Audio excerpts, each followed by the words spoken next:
This is Dr. Bev Knox, and you are listening to my psychology tutorials. Learn psychology while you sleep. Let us review the historical perspectives on abnormal behavior. The demological view. The demological model represents the belief in ancient times that abnormal behavior was the result of an evil or demonic spirit or supernatural forces. In medieval times, abnormal behavior was considered a sign of possession by the devil, and exorcism was intended to rid the possessed person of evil spirits that affected them. Although demonological explanations of abnormal behavior held sway in early Western culture, some physicians, such as Hippocrates, argue in favor of natural causes. He foreshadowed the modern medical model by proposing a system of classifying abnormal behaviors. He argued that abnormal behavior results from underlying biological processes.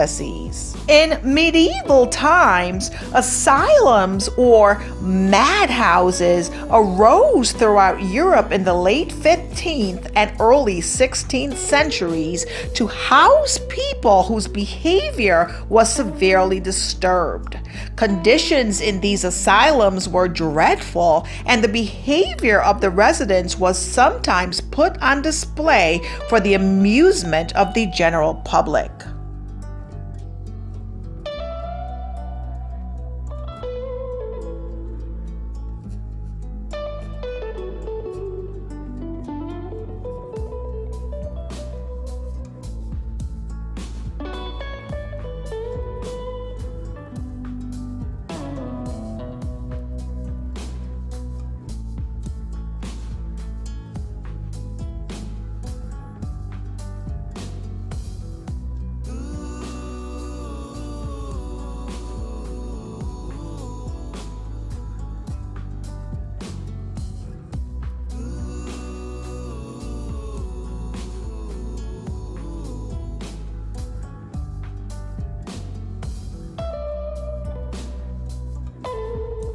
Proponents of moral therapy believe that mental patients should be restored to functioning if they were treated with dignity and understanding. With the rise of moral therapy in the 19th century, conditions in moral hospitals generally improved. However, the decline of moral therapy in the latter part of the 19th century led to the belief that the insane could not be treated successfully.